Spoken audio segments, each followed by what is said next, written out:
Technology, art, activism, global perspective, ഇതൊക്കെയുള്ള entrepreneur, വളരെ അപൂർവം വ്യക്തിത്വങ്ങളിൽ ഒരാളാണ് Prakash ji, Shri Prakash Bari. Prakash ji, welcome.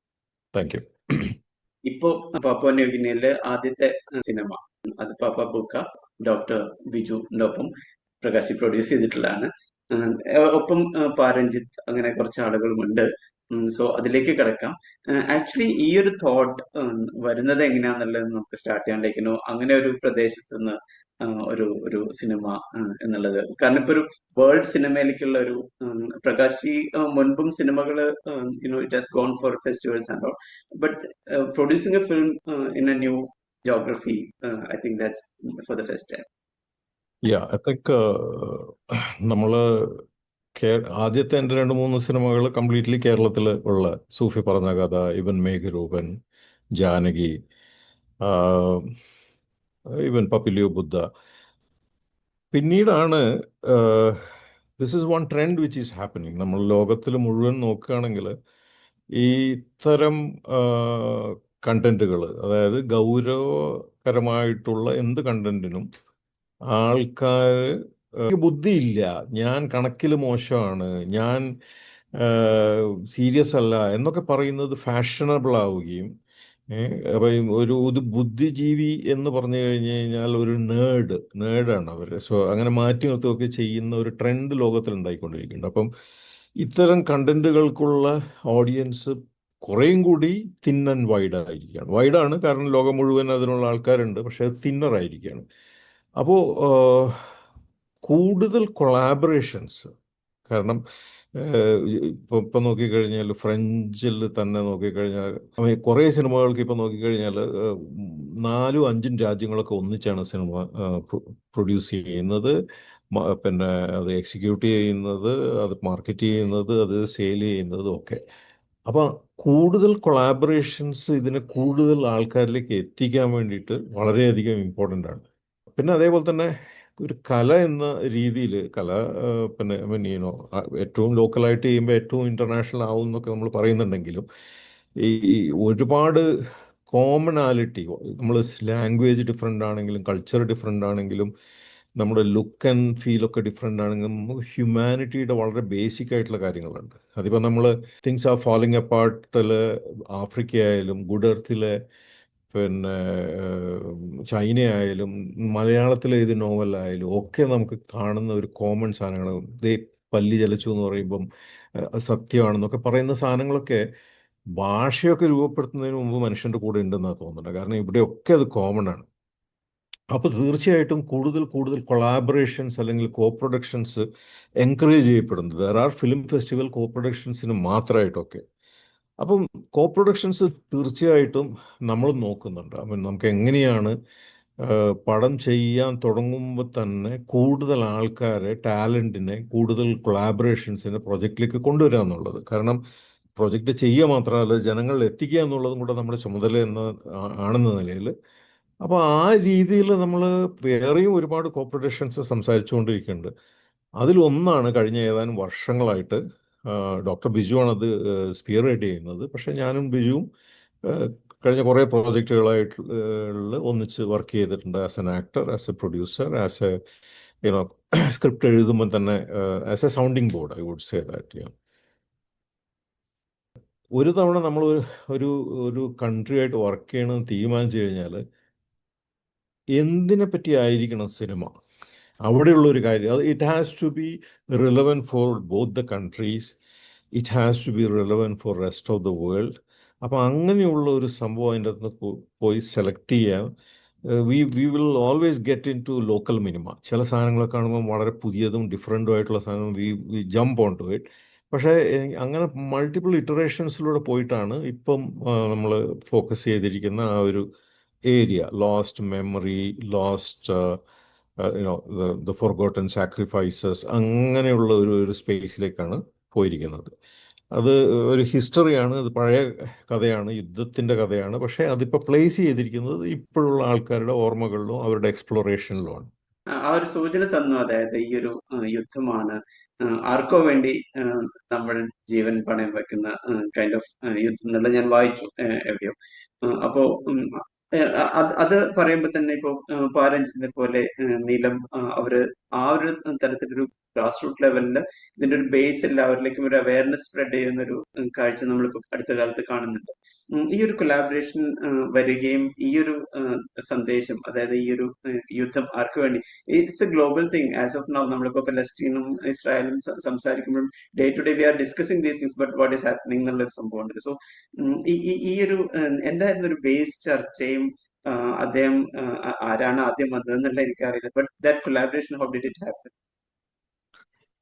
So I mean ഡോക്ടറുടെ സിനിമകളും ഡോക്ടറുടെ പൊളിറ്റിക്സും നമുക്ക് എല്ലാവർക്കും അറിയുന്നതാണ്, റൈറ്റ്? ഇപ്പം ഇതിൽ കൊളാബറേറ്റ് ചെയ്തിരിക്കുന്ന എല്ലാവരും ഒന്നിൽ കൂടുതൽ തവണ ഡോക്ടറുമായിട്ട് കൊളാബറേറ്റ് ചെയ്തിട്ടുണ്ട്. പാരഞ്ജിത്ത് ഒഴികെ. എനിക്ക് തോന്നുന്നു പാരഞ്ജിത്ത് ആദ്യത്തെ തവണയാണ്. പക്ഷേ അങ്ങോട്ടും ഇങ്ങോട്ടും മ്യൂച്വലി അവർ രണ്ടുപേരുടെ സിനിമകൾ കണ്ടിട്ടുള്ള പരിചയമുണ്ട്. സോ ബേസിക്കലി ആ പൊളിറ്റിക്സും ഇപ്പോൾ സെലക്ട് ചെയ്തിരിക്കുന്ന സ്ക്രിപ്റ്റുമാണ് എല്ലാവരെയും ഒന്നിച്ച് കൊണ്ടുവന്നതെന്ന് പറയാം.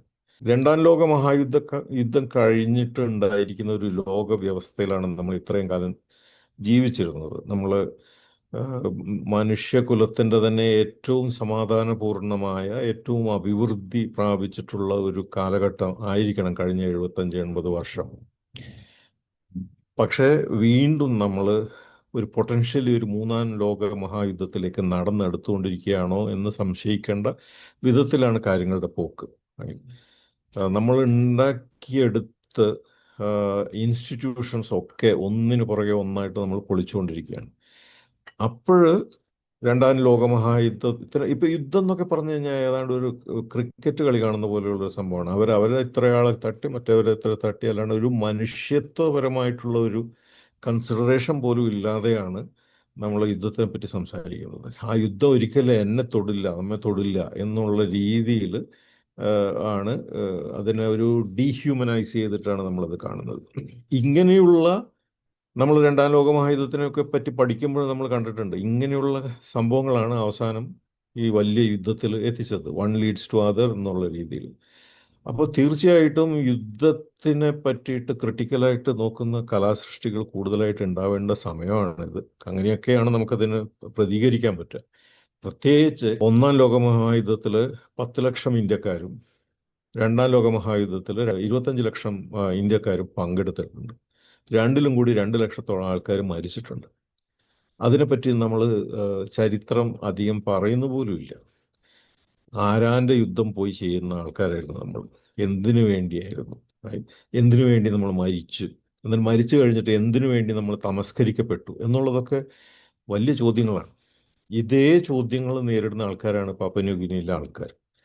അപ്പോൾ ഈ രണ്ട് ജനതയുടെയും, ഇൻഡിജീനിയസ് പീപ്പിൾ, നോൺ വൈറ്റ് ആയിട്ടുള്ള, കോളനൈസ്ഡ് ആയിട്ടുള്ള രണ്ട് ജനതയുടെ കഴിഞ്ഞ യുദ്ധാനുഭവത്തിനെ പറ്റി ഓർമ്മിക്കുക എന്ന് പറഞ്ഞാൽ ഇപ്പോൾ അതിനേക്കാളും കൂടുതൽ റിലവൻ്റ് ആയിട്ട് വേറെ എന്താ ഉള്ളത് എന്നുള്ളതാണ്.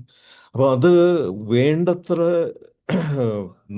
നമുക്ക് തീർച്ചയായിട്ടും അറിയില്ല. ഐ മീൻ ഇന്ത്യയിൽ നിന്ന് പപ്പുവ ന്യൂഗിനി എന്ന് പറഞ്ഞ രാജ്യം എവിടെയാണെന്ന് ചോദിക്കുന്ന ആൾക്കാരാണ് നമ്മൾ. അത് ആഫ്രിക്കയിൽ എവിടെയാണെന്നാണ് നമ്മൾ ചോദിക്കുന്നത്.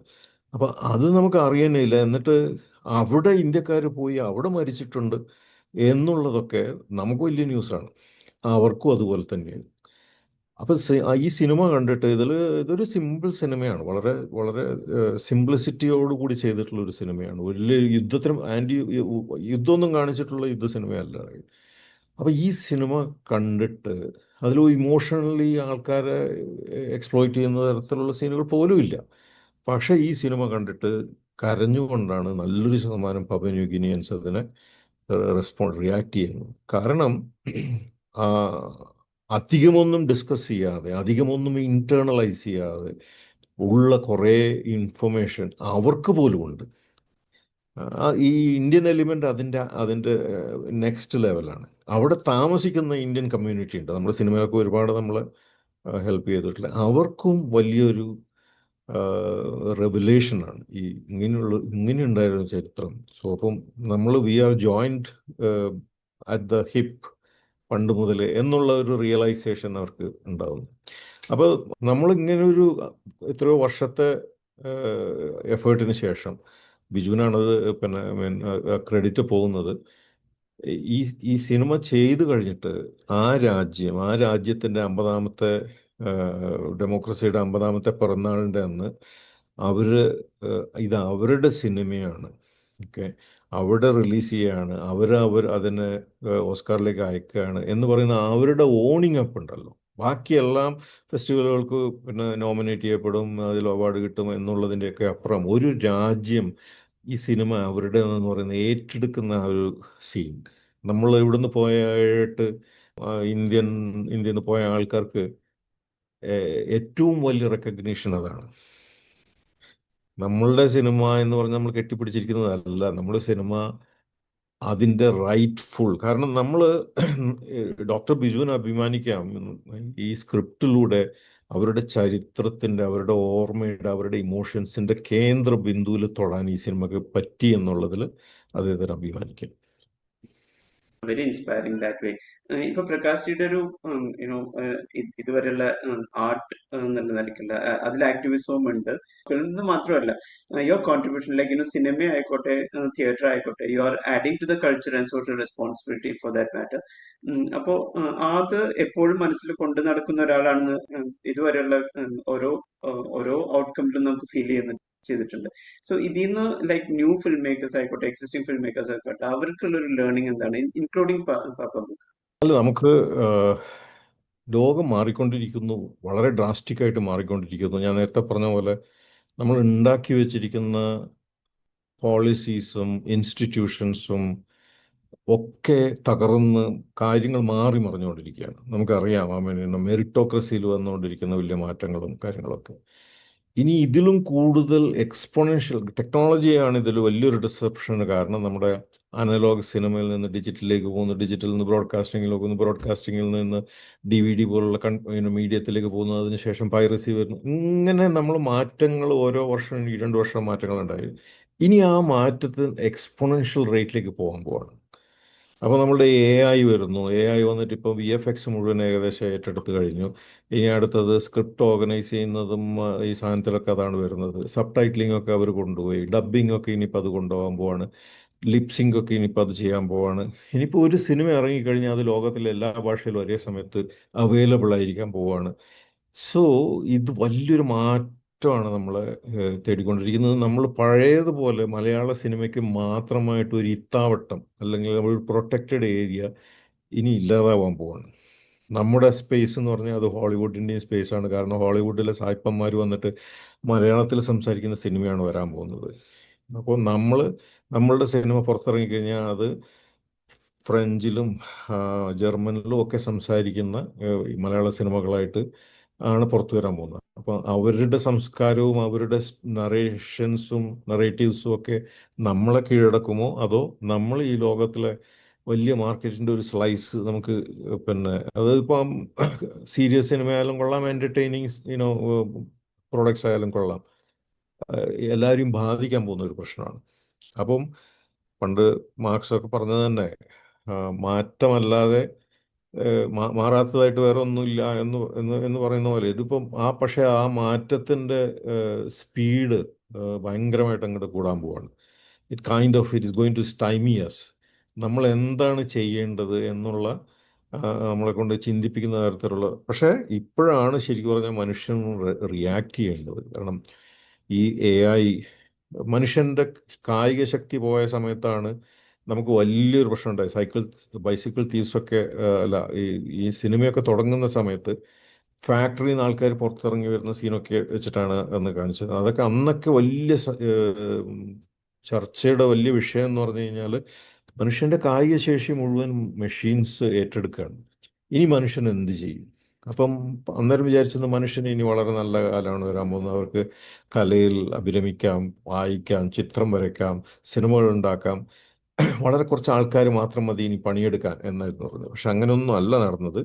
ഈ കോർപ്പറേറ്റ് അല്ലെങ്കിൽ ഈ ക്യാപിറ്റൽ നമ്മളെ കൊണ്ട് പല പല പുതിയ പണികളും, കങ്കാണി മുതൽ ഏജൻറ്റ്, മാനേജർ എന്നൊക്കെ പറഞ്ഞ പുതിയ പുതിയ ജോലികൾ അവർ കണ്ടുപിടിച്ചു അത് വന്നു. ഇനിയിപ്പോൾ വരാൻ പോകുന്നത് പറഞ്ഞാൽ കായിക ശേഷിക്ക് പുറമേ പിന്നെ നമ്മുടെ കയ്യിലുണ്ടായിരുന്നത് ബുദ്ധിശക്തിയായിരുന്നു. അതിനെയും കൂടെ അവർ ഏറ്റെടുക്കുകയാണ്. ഇത് ചെയ്തു കഴിഞ്ഞാൽ പിന്നെ നമ്മൾ എന്താണ് ചെയ്യേണ്ടത്? മിക്കവാറും ഒന്നും ചെയ്യേണ്ടി വരില്ല എന്നുള്ളതാണ് the way it is going. പക്ഷേ എത്ര ഫാസ്റ്റായിട്ട് 10 വർഷം കൊണ്ട് എന്ത് വലിയ മാറ്റം ഉണ്ടാകാൻ പോകുന്നു. കാരണം ഇൻഡസ്ട്രിയൽ റെവല്യൂഷൻ്റെ കാര്യത്തിൽ ഒരു 3 സെഞ്ച്വറി ഒക്കെ ഒരുപാട് തെറ്റുകൾ ചെയ്തിട്ടാണ് നമുക്ക് മനസ്സിലാവുന്നത് നമ്മൾ തെറ്റായ വഴിക്കാണ് പോയിക്കൊണ്ടിരിക്കുന്നതെന്ന്. പക്ഷേ ഇപ്പോഴ് ഈ എക്സ്പൊണൻഷ്യൽ റേറ്റിൽ ഇതിങ്ങനെ ചെയ്യുമ്പോൾ, മാറിക്കൊണ്ടിരിക്കുമ്പോൾ, ഒരു 10-20 വർഷത്തിൻ്റെ ഉള്ളിൽ നമ്മൾ ഇതിനെ കൺട്രോൾ ചെയ്ത് റെഗുലേറ്റ് ചെയ്തില്ലെങ്കിൽ നമ്മുടെ വംശം തന്നെ നശിക്കാനുള്ള ഒരു സാധ്യതയാണുള്ളത്. അപ്പോൾ അതുവരെയുള്ള ഡ്രൈവർമാരുടെ ജീവിതം, സോഫ്റ്റ്വെയർ എഞ്ചിനീയേഴ്സിൻ്റെ ജീവിതം, അതേപോലെ തന്നെ ആർട്ടിസ്റ്റിൻ്റെ ജീവിതം, ഡോക്ടേഴ്സിൻ്റെ ജീവിതം, ലോയേഴ്സിൻ്റെ ജീവിതം എല്ലാം മാറി മറിയാൻ പോവാണ്. അപ്പോൾ ഈ ട്രെൻഡുകളൊക്കെ കൂടുതൽ പഠിക്കുകയും ലോകത്ത് സംഭവിച്ചുകൊണ്ടിരിക്കുന്ന കാര്യങ്ങൾ പഠിക്കുകയും അതിനനുസരിച്ച് നമ്മൾ ചെയ്യുന്ന പ്രോജക്റ്റും ചെയ്യുന്ന രീതികളൊക്കെ മാറ്റിയിട്ടില്ലെങ്കിൽ നമ്മൾ ഒബ്സലീറ്റ് ആവാൻ പോവുകയാണെന്നുള്ളത് ഉറപ്പാണ്. അതിന്റെ ഒരു ഇക്കണോമി പോസിബിലിറ്റി അങ്ങനെ ചിന്തിച്ചിട്ടുണ്ടോ? Or is it like you are you working along with? It is going to be very economical. ഇപ്പം നമ്മൾ ഗൂഗിളിനോട് പറഞ്ഞു കഴിഞ്ഞാൽ ഏത് ഭാഷയിൽ നിന്ന് ഏത് ഭാഷയിലേക്കും ട്രാൻസ്ലേറ്റ് ചെയ്യുന്ന അവൈലബിൾ ആണ് ഇപ്പോഴും. അതിന് വളരെ തുച്ഛമായ ഇതിന് പിന്നെ കോസ്റ്റിനാണ് അവരിപ്പം മേക്കിംഗ് ഇറ്റ് അവൈലബിൾ. അപ്പോൾ ഈ സബ് ടൈറ്റിലിങ്ങും അതേപോലെ തന്നെ വളരെ അടുത്ത ഭാവിയിൽ തന്നെ ഡബ്ബിങ്ങും വളരെ കോസ്റ്റ് എഫക്റ്റീവായിട്ട് നമുക്ക് ചെയ്യാൻ പറ്റും. അപ്പം ഒരു തരം ഫ്ലാറ്റനിങ് ഓഫ് ദ വേൾഡാണ് സംഭവിച്ചുകൊണ്ടിരിക്കുന്നത്. ട്രംപൊക്കെ എത്ര മതിൽ കെട്ടി പൊക്കിയാലും എന്തൊക്കെ പറഞ്ഞ് താരിഫുകൾ ഒക്കെ കൊണ്ടുവന്നാലും സംഭവിച്ചുകൊണ്ടിരിക്കുന്ന പറഞ്ഞാൽ ഇത് ലോകം മുഴുവൻ ഒരു ഒറ്റ സിംഗിൾ യൂണിവേഴ്സൽ വില്ലേജായി മാറിക്കൊണ്ടിരിക്കുകയാണ്. അപ്പോൾ അതിൻ്റെ ഗുണങ്ങളുണ്ട്, ദോഷങ്ങളുണ്ട്. ഭാഷകൾ മരിക്കാം, സംസ്കാരങ്ങൾ പിന്നെ ഇല്ലാതാവാം. അപ്പം നമ്മുടെ മുമ്പിലുള്ള ചാലഞ്ച് എന്ന് പറഞ്ഞാൽ നമ്മുടെ സിനിമ, നമ്മുടെ ഐഡൻറ്റിറ്റി, നമ്മുടെ കയ്യിലുള്ള ഭാഷയും കൾച്ചറും കലയും ഒക്കെ, നമ്മുടെ സെൻസിബിലിറ്റി, അതൊക്കെ നമ്മൾ പ്രൊട്ടക്റ്റ് ചെയ്യുകയോ അതോ മറ്റുള്ള സംസ്കാരങ്ങളും മറ്റുള്ള രീതികളും നമ്മളുടെ രീതികളെ ഓവർടേക്ക് ചെയ്യാൻ നമ്മൾ അനുവദിക്കുക എന്നുള്ളതാണ് നമ്മുടെ വലിയൊരു സംഭവം. ഇന്ത്യയിൽ തന്നെ നമുക്കറിയാവുന്ന കാര്യമാണ് നമ്മുടെ കേരള സെൻസിബിലിറ്റി. കാരണം ലോകത്തിൻ്റെ പല പല ജനതകളുമായിട്ട് ഇൻ്ററാക്ട് ചെയ്തിട്ട് ഉണ്ടാക്കിയിരിക്കുന്ന ഒരു സെൻസിബിലിറ്റിയാണ്. അപ്പോൾ അതിൽ നമ്മൾ ജീവിതത്തെ നോക്കിക്കാണുന്നതും നമ്മുടെ പെർഫോമൻസും നമ്മുടെ കലാരൂപങ്ങളും നമ്മുടെ ഭാഷയും ഒക്കെ അതിലൊക്കെ അത് റിഫ്ലക്റ്റഡ് ആണ്. നമുക്ക് നേരത്തെ തമിഴിലെ ശിവാജി ഗണേശനും പ്രേം നസീറിൻ്റെയും അഭിനയത്തിലുള്ള ഡിഫറൻസ് നമ്മൾ ചൂണ്ടിക്കാണിക്കുമായിരുന്നു. അല്ലെങ്കിൽ സത്യനും ശിവാജി ഗണേശനും ഈസ് എ ബെറ്റർ കമ്പാരിസൺ. ഇന്നും അതേപോലെ തന്നെ തെലുങ്കിൽ ഇപ്പോഴുള്ള നടന്മാരും മലയാളത്തിലെ യുവ നടന്മാരും ഒക്കെ നമ്മൾ നോക്കിക്കഴിഞ്ഞാൽ നമ്മുടെ ഒരു സബ്ട്ടിൽ വേ ഓഫ് ഡൂയിങ് ആൻഡ് മമ്മൂട്ടിയൊക്കെ പലപ്പോഴും പുരിക അനങ്ങാതെ അഭിനയിക്കാൻ വേണ്ടിയിട്ട് ഭയങ്കരമായിട്ട് സ്ട്രെയിൻ എടുക്കാറുണ്ടെന്ന് പറഞ്ഞു. കാരണം അത് വളരെ നാച്ചുറലായിട്ട് ചിലപ്പം ഓവർ ആക്ടിങ്ങിലേക്ക് തന്നെ പോകും നമ്മൾ. അപ്പോൾ ആ സംഭവങ്ങളൊക്കെ മെയിൻറ്റെയിൻ ചെയ്തിട്ട് നമ്മൾ മുന്നോട്ട് പോവുക, അതോ മറ്റുള്ള മാർക്കറ്റിന് വേണ്ടിയിട്ട് അവർ ചെയ്യുന്ന പോലെ നമ്മൾ കാര്യങ്ങൾ ചെയ്യാൻ തുടങ്ങുമോ? ഇതൊക്കെ ഇനിയിപ്പം വരുന്ന കാലത്ത് നമ്മൾ കണ്ടറിയേണ്ട ഒരു കാര്യങ്ങളാണ്. പക്ഷേ എനിക്ക് തോന്നുന്നത് ലോകത്തിലെ ഏകദേശം എല്ലാ ജോലികളും AI ഏറ്റെടുക്കുമ്പോൾ, കാരണം കഴിഞ്ഞ 15 വർഷമായിട്ട് സോഷ്യൽ മീഡിയയുടെ എഡിറ്റിംഗ് ചെയ്തുകൊണ്ടിരിക്കുന്നത് AI ആണ്. അതിൻ്റെ വിപത്ത് നമ്മളിപ്പം ഓളം കണ്ടുകൊണ്ടിരിക്കുകയാണ്. അപ്പോൾ ഇനി മുന്നോട്ട് പോകുമ്പോൾ ഒരു last frontier for AI will be creativity, മനുഷ്യൻ്റെ ക്രിയേറ്റിവിറ്റി. പക്ഷേ അതിൽ തന്നെ ഒരുപാട് ഗ്രണ്ട് വർക്ക്, ഒരു സിനിമയിൽ ഇപ്പോൾ ഇന്ന് 200, 300, 400 പേരൊക്കെയാണ് അതിൽ വർക്ക് ചെയ്യുന്നതെങ്കിൽ അതൊരു 20, 30, 40 പേരൊക്കെ ആയിട്ട് ചുരുങ്ങാനുള്ള ഒരു വലിയ സാധ്യത ആദ്യം തന്നെ കാണുന്നുണ്ട്. അപ്പം മറ്റുള്ള ജോലികൾ മുഴുവൻ ഏറ്റെടുത്ത്, ഇപ്പം ഡ്രൈവർ, ഇപ്പോൾ ഒരു 5 വർഷം കൂടെ കഴിഞ്ഞ് കഴിഞ്ഞാൽ ഡ്രൈവർ എന്ന് പറഞ്ഞൊരു സംഭവം ഉണ്ടാവില്ല. കാരണം കാറുകളൊക്കെ സെൽഫ് ഡ്രൈവിംഗ് ആയിരിക്കും. അന്ന് ഈ ഡ്രൈവർമാരൊക്കെ ഇറങ്ങിയിട്ട് സമരം ചെയ്യാന്ന് പറഞ്ഞു കഴിഞ്ഞാൽ എത്ര സമരം ചെയ്തിട്ട് ഒന്നും ഒരു കാര്യമില്ല. കാരണം അവരെ ആവശ്യമില്ല. ആവശ്യമുള്ള ആൾക്കാർ സമരം ചെയ്താലാണ് ചർച്ചയ്ക്ക് വിളിക്കലും കാര്യങ്ങൾ. ഇപ്പോൾ അവർ കംപ്ലീറ്റ്ലി എലിമിനേറ്റ് ചെയ്യും. അപ്പോൾ അങ്ങനെ നോക്കുകയാണെങ്കിൽ ഏറ്റവും അവസാനത്തെ ഫ്രണ്ടിയറിൽ നിൽക്കുന്ന ആൾക്കാരെന്ന നിലയിൽ കലാകാരന്മാരായ നമുക്ക് ഒരുപാട് റെസ്പോൺസിബിലിറ്റി ഉണ്ട്. റെസ്റ്റ് ഓഫ് ദ സൊസൈറ്റിക്ക് വേണ്ടി സംസാരിക്കേണ്ട, പ്രതികരിക്കേണ്ട ഒരു ഉത്തരവാദിത്വമുണ്ട്. അപ്പോൾ അത് നമ്മൾ മനസ്സിൽ വെക്കണം എന്നുള്ളതാണ്. പ്രകാശിന്റെ ഒരു ബാക്ക്ഗ്രൗണ്ട് പറയുമ്പോൾ എല്ലാവരും പറയുന്ന കാര്യം തന്നെയാണ് IT കാൺപൂർ പോയി യു സിലിക്കൺ വാലിയിൽ ലൈക്ക് സ്റ്റാർട്ടപ്പ് എല്ലാവരും ഒരുപക്ഷെ സ്വപ്നം കാണുന്ന രീതിയിലുള്ള you did that decades before അപ്പം but you still follow that maintain that grounded and work with the people who uh ഒരു സംഭവമുണ്ട്. So what are the values you have been keeping all through your days of engineering and അത് because it's very ഇപ്പോ ആളുകൾക്ക് കുറെ കൂടി opportunities ഉണ്ട് like study abroad എന്നൊക്കെയുള്ള പല ഓപ്പർച്യൂണിറ്റീസ് ഉണ്ട് but still maintaining grounded and I am keen to know those values. അങ്ങനെ ഞാൻ ആലോചിച്ചിട്ടില്ല അതിനെ പറ്റിയിട്ട്. പക്ഷേ എനിക്ക് തോന്നുന്നു നമ്മുടെ ജനറേഷനിൽ അന്ന് കേരളത്തിൽ 1000 എഞ്ചിനീയേഴ്സാണ് ഒരു വർഷം പുറത്തു വരുന്നത്, റൈറ്റ്? അപ്പോൾ നമ്മൾ ആദ്യം കോളേജിൽ ചേരുമ്പോൾ ആദ്യം തന്നെ നമ്മളെ കൊണ്ട് ചെയ്യിക്കുന്ന ഒരു കാര്യമുണ്ട്. നമ്മളെല്ലാവരെയും തവള മന്ത്രം പഠിപ്പിക്കും. നമ്മൾ പലരും ചീഫ് എഞ്ചിനീയറായിട്ടൊക്കെയാണ് അവിടെ വരിക. ആദ്യത്തെ ഒരു 2 ആഴ്ച അവിടെയുള്ള ബാക്കി സീനിയേഴ്സായിട്ടൊക്കെ ഇൻട്രാക്ട് ചെയ്ത് കഴിഞ്ഞാൽ അവർ ലൈൻമാനേക്കാളും താഴെ എളിമയോടെ നിൽക്കും എന്നുള്ളതാണ്. കാരണം ഇതൊക്കെ ചെയ്തു കഴിഞ്ഞാലും ജോലിയൊന്നും കിട്ടില്ലടാ. അപ്പം പിന്നെ ഒരു ചാക്കും എടുത്തിട്ട് ഒരു പെട്രാമാക്സും കത്തിച്ചിട്ട് വയലിൻ്റെ കരയിൽ പോയിരുന്ന് ചാക്ക് തുറന്നു പിടിച്ചു കഴിഞ്ഞാൽ ഈ മന്ത്രം ചൊല്ലണം. ബ്രഹ്മാണ്ടം വാരിടാണ്ടം ടകുടമകുടം ടർപ്പിടാണ്ടം ടുടാണ്ടം ടിമാ ടിമാ ടിമാ ടിടിമോൻ ടകടകടയി എന്ന് പറഞ്ഞിട്ടുള്ള മന്ത്രം ചൊല്ലിക്കഴിഞ്ഞാൽ പാടത്തുള്ള തവളയൊക്കെ വന്നിട്ട് ചാക്കിൽ കയറും. അതുകൊണ്ടുപോയി വിറ്റ് ജീവിച്ചോ എന്നുള്ളതാണ് ആദ്യം തന്നെ കിട്ടുന്ന ഉപദേശം. സോ ഒരു പിന്നെ വലിയൊരു ഈ എക്കണോമിക് റിട്ടേൺ അല്ലെങ്കിൽ ഫൈനാൻഷ്യൽ ഗെയിൻ മാത്രം ഫോക്കസ് ചെയ്ത് പോകുന്ന ഒരു തലമുറയായിരുന്നില്ല, റൈറ്റ്? സോ ഫൈനാൻസ് ഒക്കെ ഓക്കെ, കുറച്ച് ഒരു ജോലി കിട്ടും, ജോലി കിട്ടി കഴിഞ്ഞാൽ ഇത്രയൊക്കെ കാശ് കിട്ടും, അത് മതി. പക്ഷെ വേറെ എന്തൊക്കെയാണ് ലൈഫിൽ ഇമ്പോർട്ടൻ്റ്, റൈറ്റ്? നാടകങ്ങൾ അല്ലെങ്കിൽ മറ്റുള്ള കാര്യങ്ങൾ, സിനിമ, ഈ സംഭവങ്ങളൊക്കെ നോക്കാൻ വേണ്ടിയിട്ട് അന്ന് കാരണം നമ്മളൊക്കെ ഓസിന് എഞ്ചിനീയർ ആയിട്ടുള്ള ആൾക്കാരാണ്. കാരണം ഗവൺമെൻറ് കോളേജിൽ, എയ്ഡഡ് കോളേജിൽ ഒരു വർഷത്തേക്ക് 60 രൂപയോ അല്ല 40 രൂപയോ അങ്ങനെ എന്തോ ആയിരുന്നു ഫീസ്. അതൊക്കെ കൊടുത്തിട്ട് സൊസൈറ്റിയാണ് നമ്മളെ എഞ്ചിനീയർ ആക്കുന്നത്, റൈറ്റ്? സോ എപ്പോഴും ഒരു ഗിവിങ് ബാക്ക്, ആ തരത്തിലുള്ള ഒരു ആറ്റിറ്റ്യൂഡ് ആൾക്കാരിലുണ്ട്. ഞാൻ അമേരിക്കയിൽ പോയപ്പോൾ ഒരു തവണ ഒരു ഇൻഷുറൻസ് എടുക്കാൻ വേണ്ടിയിട്ട് ഒരു ഇൻഷുറൻസ് ഏജൻറ്റ് വന്നു. ഇൻഷുറൻസ് ഏജൻറ്റ് വന്നപ്പം എത്രയുടെ ഇൻഷുറൻസ് വേണമെന്ന്. അപ്പം ഞാൻ പറഞ്ഞു ഒരു 10-50 ലക്ഷം രൂപയുടെ അല്ലെങ്കിൽ ആ റേഞ്ചിലുള്ള ഇൻഷുറൻസ്, അല്ലെങ്കിൽ 1 കോടി അത് മതി. അപ്പോൾ അയാൾ പറഞ്ഞു അത് പറ്റില്ല, 5 മില്യണും 2 മില്യണും ഒക്കെ ആൾക്കാർ എടുക്കുന്നത്. ഞാൻ പറഞ്ഞു എനിക്ക് അതിൻ്റെ ആവശ്യമില്ല. അപ്പോൾ അയാൾ പറഞ്ഞു നിങ്ങൾ ജീവിതത്തിൽ എന്താണ് നിങ്ങളുടെ ഉദ്ദേശം? ഞാൻ പറഞ്ഞു ഇങ്ങനെ ഒരു 50 ലക്ഷം ഒക്കെ സേവിങ്സ് ഉണ്ടായി കഴിഞ്ഞാൽ ഞാൻ തിരിച്ച് ഇന്ത്യയിലേക്ക് പോകും. ഇത് അമേരിക്കയിൽ പോയ ആ സമയത്താണ്. അപ്പോൾ നമ്മുടെയൊക്കെ എത്ര കിട്ടിയാൽ മതി എന്നുള്ളതിനെ പറ്റിയിട്ട് കുറച്ചും കൂടി ഒരു പിന്നെ അത്രയധികം ആ, പിന്നെ നമ്മളെ കുഞ്ചൻ നമ്പ്യാർ പണ്ട് പാടിയ പോലെ എത്ര കിട്ടിയാലും മതിയാവില്ല എന്നുള്ള രീതിയിലൊന്നും ആയിരുന്നില്ല. സോ നമുക്കൊരു റീസണബിൾ സ്റ്റാൻഡ് ആയിരുന്നു. ലൈഫിൽ വേറെയും കുറേ കാര്യങ്ങളുണ്ട് എന്നുള്ളൊരു തോന്നലുണ്ടായിരുന്നു. അപ്പോൾ 10-15 വർഷം അമേരിക്കയിൽ നിന്നപ്പോൾ തൊഴുത്ത് മതിയായി. അപ്പോൾ മതിയായി എന്ന് പറഞ്ഞു കഴിഞ്ഞാൽ ഐ എൻജോയ്ഡ് അമേരിക്കയിൽ. സ്റ്റിൻറ്റും എൻജോയ് ചെയ്തിട്ടുണ്ട്, ടെക്നോളജി എൻജോയ് ചെയ്തിട്ടുണ്ട്, കമ്പനി ബിൽഡ് ചെയ്യുന്നത് എൻജോയ് ചെയ്തിട്ടുണ്ട്. But there is more things in life എന്നുള്ള ഒരു തോന്നലിലാണ് നമ്മൾ തിരിച്ചു വരുന്നത്.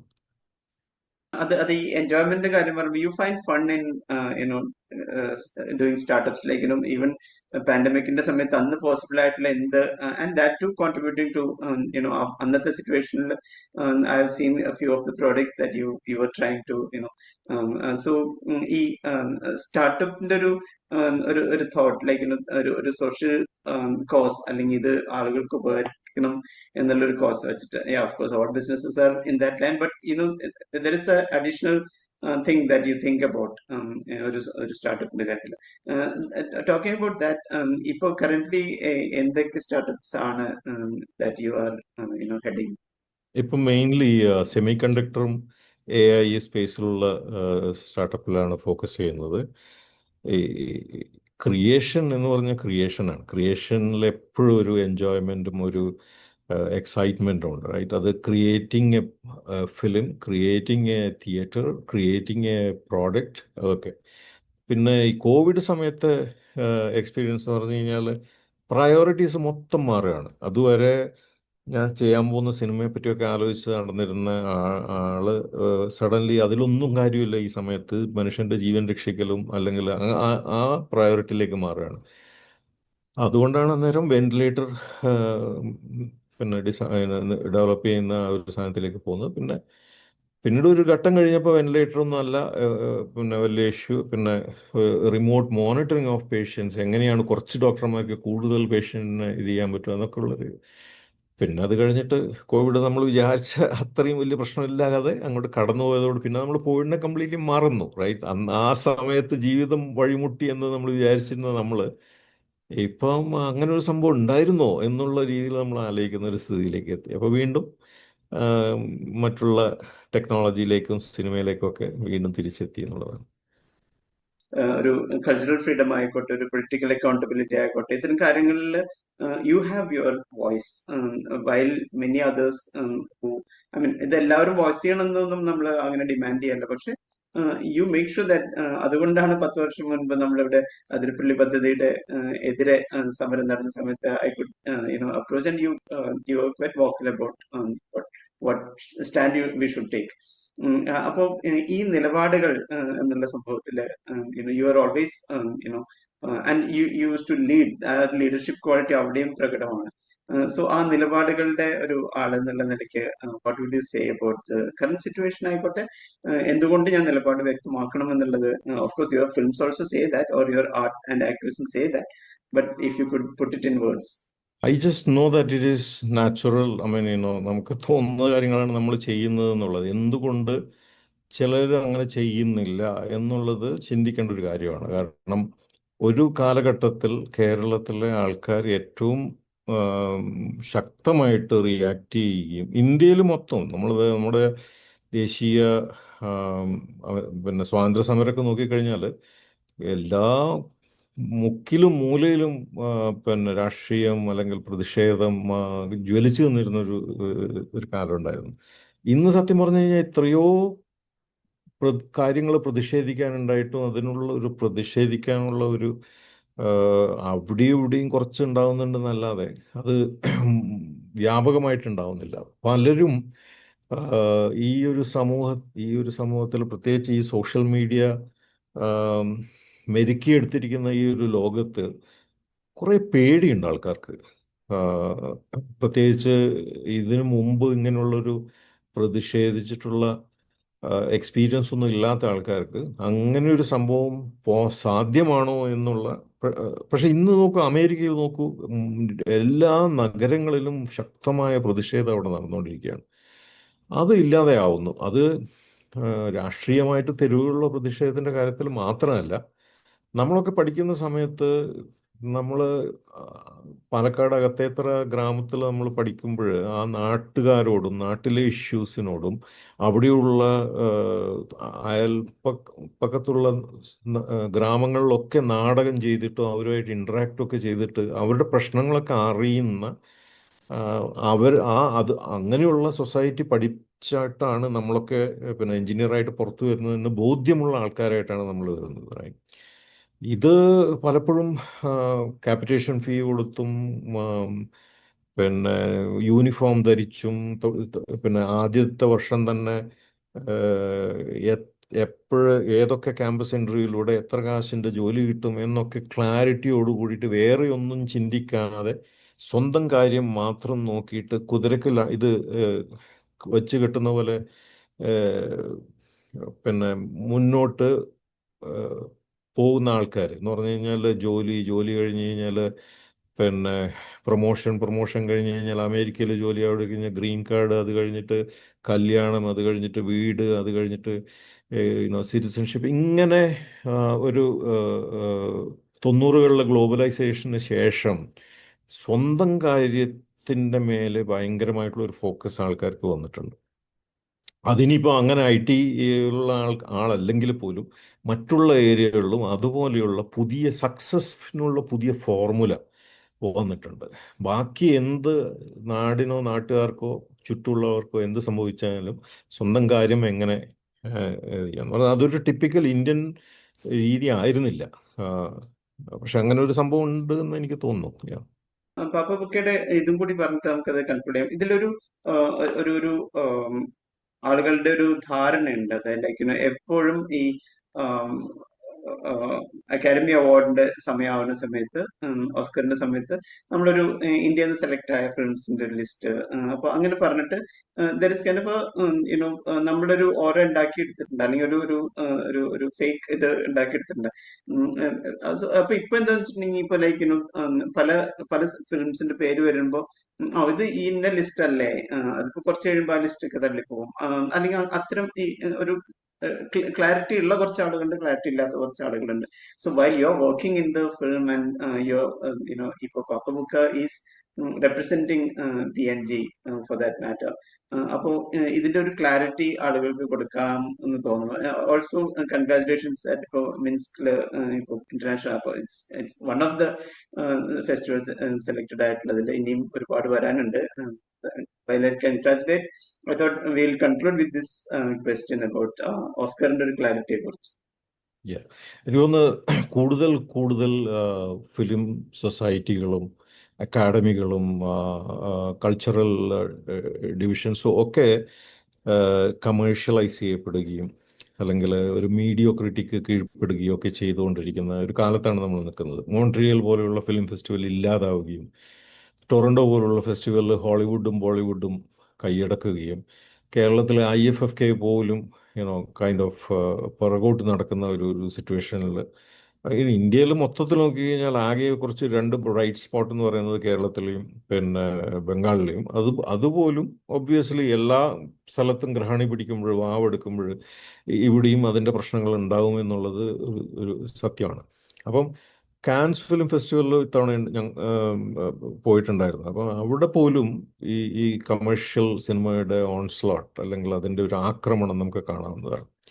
അപ്പം ഒബ്വിയസ്ലി ഓസ്കാർ ഈസ് അതിൻ്റെ ഗ്ലാമറും അതിൻ്റെ ഇതൊക്കെ ഇന്ത്യയിൽ നിന്ന് ഒരു സിനിമ പോലും ഇതുവരെയായിട്ട് ഒരു ഓസ്കാർ വിന്ന് ചെയ്യാത്ത എന്ന് പറഞ്ഞു കഴിഞ്ഞാൽ ഈ കൺട്രിയുടെ ഒഫീഷ്യൽ എൻട്രിയിലൂടെ പോയിട്ട് വിൻ ചെയ്യാത്ത ഒരു സ്ഥലമാണ്. 100 വർഷമായിട്ട് നമ്മൾ സിനിമ അയക്കുന്നു, അല്ലെങ്കിൽ 100 വർഷത്തോളം നമ്മൾ സിനിമ അയക്കുന്നു, പക്ഷെ ഇതുവരെയായിട്ടൊന്നും വിൻ ചെയ്തിട്ടില്ല. ഏറ്റവും ആദ്യമായിട്ട് നോമിനേഷനിൽ എത്തിയതാണ് മദർ ഇന്ത്യ.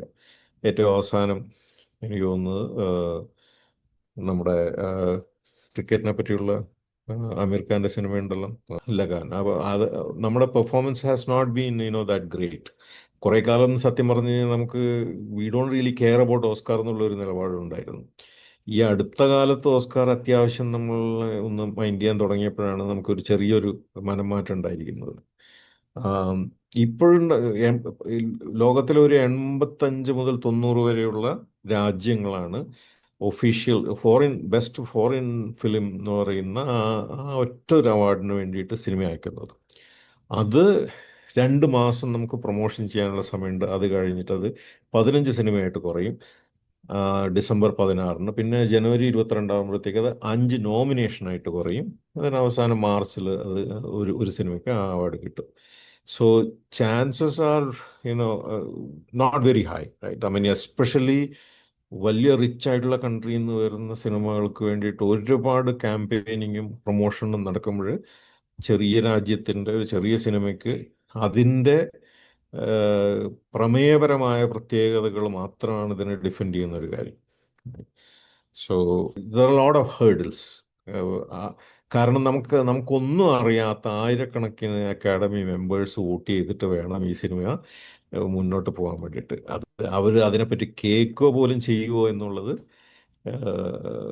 നമ്മളിപ്പോൾ ആദ്യം നോക്കുമ്പോൾ സെർച്ച് ചെയ്ത് നോക്കുമ്പം ആകെ നെറ്റിലുള്ള വളരെ കുറച്ച് ഇൻഫർമേഷനാണ്. നമുക്ക് തോന്നും നമ്മൾ അതിൻ്റെ നടുവിൽ നിൽക്കുന്നതുകൊണ്ട് നമ്മൾ എല്ലാവർക്കും അറിയുന്നുണ്ട്, പക്ഷേ അവിടെയുള്ള കുറേ ആൾക്കാർക്ക് ഒന്നുമേ ഇതിനെപ്പറ്റി അറിയില്ല എന്നുള്ളതൊരു വാസ്തവമാണ്. ഇതിനിടയ്ക്ക് മറ്റു ഓറഞ്ച് മരങ്ങളല്ലേ, ഓറഞ്ച് മരങ്ങളുടെ വീട്. അത് ഐ വാസ് കീൻ. അത് ഭയങ്കര ക്യൂരിയസ് ആയിട്ട് നോക്കിക്കൊണ്ടിരിക്കുന്നു. ബാലേട്ടനുണ്ട്, ലൈക്ക് നമുക്ക് നഷ്ടപ്പെട്ടു പോയ പ്രതിഭകൾ. ഇപ്പൊ അതിന്റെ ഏത് സ്റ്റേജ് ആണ് ഇപ്പോന്ന് എനിക്ക് അറിയില്ല. So is it still coming? എങ്ങനെയാ അത്? We plan to release it. So ഈ ഒരു തിരക്ക് കഴിഞ്ഞിട്ട് അത് ചെയ്യാമെന്ന് വിചാരിക്കുന്നു. കാരണം അത് വളരെ ക്ലോസ് ടു അവർ ഹാർട്ട്. ഒന്ന് നെടുമുടി വേണുചേട്ടനും അതേപോലെ തന്നെ ബാലേട്ടനും അത് മാത്രമല്ല നമ്മളെല്ലാ നാടകക്കാരും ഒന്നിച്ച് അഭിനയിച്ച കുറേ നാടകക്കാരും ഒന്നിച്ച് അഭിനയിച്ചൊരു സിനിമയായിരുന്നു. ദീപൻ ശിവരാമനുണ്ട്, നമ്മുടെ കുളൂർ മാഷുണ്ട്, അങ്ങനെ. So really want to bring it out and it is one of the nice films of doctor Biju. It's a road movie. കുറച്ചും കൂടി ഒരു ഡോക്ടർ ബിജുവിൻ്റെ ആ ഒരു ഹ്യൂമർ സൈഡ് അധികം ആൾക്കാർ കണ്ടിട്ടില്ല. സോ ഇതിൽ അങ്ങനെ കുറച്ചൊരു അങ്ങനെയുള്ള വളരെ സീരിയസ് ആയിട്ടുള്ള അല്ലാത്തൊരു മൂവിയാണ്. So It was wonderful listening to you as always. So, നമ്മൾ ഇതല്ലാതെ പ്രൈവറ്റ് മീറ്റിംഗിലാവുമ്പോഴും I'm quite keen to listen to the wonderful uh മീറ്റിംഗിൽ പാർട്ടിസിപ്പേറ്റ് ചെയ്തുകൊണ്ട് കേൾക്കുന്നത് ഒരു ഹരമായിരുന്നു. ഇപ്പോൾ ബാംഗ്ലൂരില്ലാത്തതുകൊണ്ട് ആ ലൊക്കേഷൻ ഇല്ല. So thank you so much for sparing time for media Mathangi. And it was wonderful listening to you, and wish you all the best for Papa Butta and for the new films that are coming up. Thank you, Ashish. Thank you very much. Talk to you later.